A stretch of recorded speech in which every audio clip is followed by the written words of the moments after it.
the Mercedes-Benz EQS SUV plays in the sand.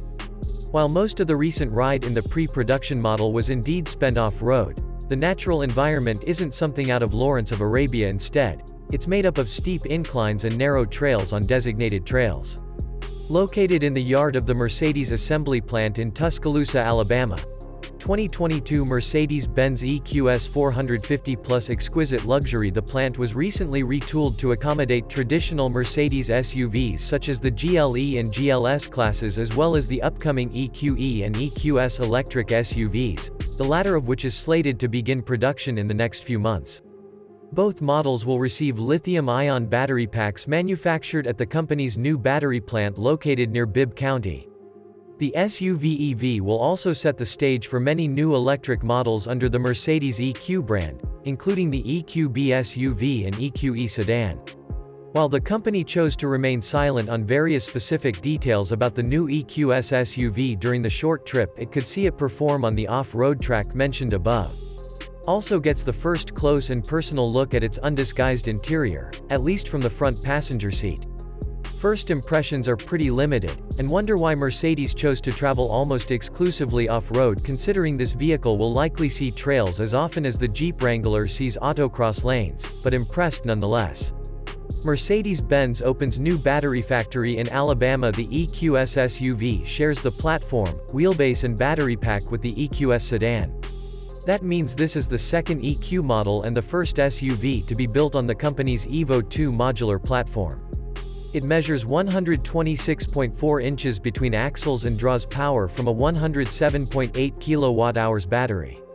The version that is ridden features an all-wheel drive, dual-motor configuration with an undisclosed output.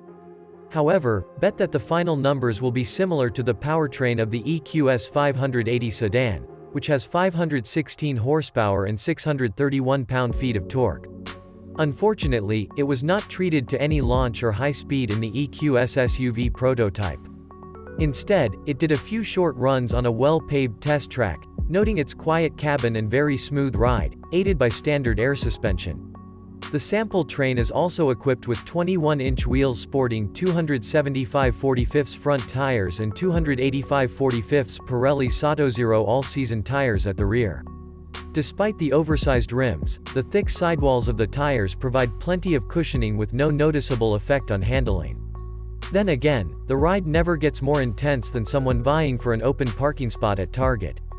When the EQS SUV first drove off the tarmac for a bumpy 2-lane dirt road, thought maybe it's time to explain about the dazzling 56-inch hyperscreen, which is optional, not standard.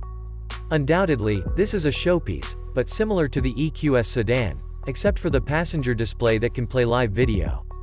Sound only plays through the headset, and if the driver looks at the screen, the monitoring system detects and turns off the screen to comply with safety regulations.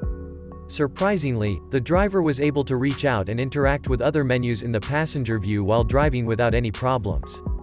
Instead of an overview of the infotainment system, seeing the test driver set the EQS SUV to off-road driving mode, a setting not found on the EQS sedan, and knowing that it raises the suspension to maximum driving height is another detail to wait for, while also changing the characteristics of the powertrain and stability control system. Then continue the journey through rough terrain until you reach a steep cliff that leads to a shallow pool of water. The EQS slowly descended hills and crossed water barriers before effortlessly climbing the 42-degree incline as indicated by the inclinometer on the dashboard without any wheels or drama. Perhaps his most astonishing feat is his agility on the narrow and winding roads that are told narrowly 2.5 meters 8.2 feet in places. The maneuverability of this large machine is aided by standard rear axle steering, which rotates the rear wheels by up to 10 degrees. The driving prototype of the EQS SUV has a completely undisguised interior, the first time Mercedes has shown its space. The design looks almost identical to the inside of the EQS sedan, but Mercedes says there's more headroom. Unlike its sedan sibling, the SUV version also offers a third-row seating up to 7.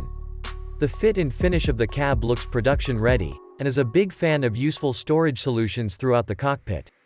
However, less interested in the lack of physical switchgear. Almost every control in the EQS SUV is touch-sensitive, and it makes you crave knobs and buttons that once provided a separation of functions.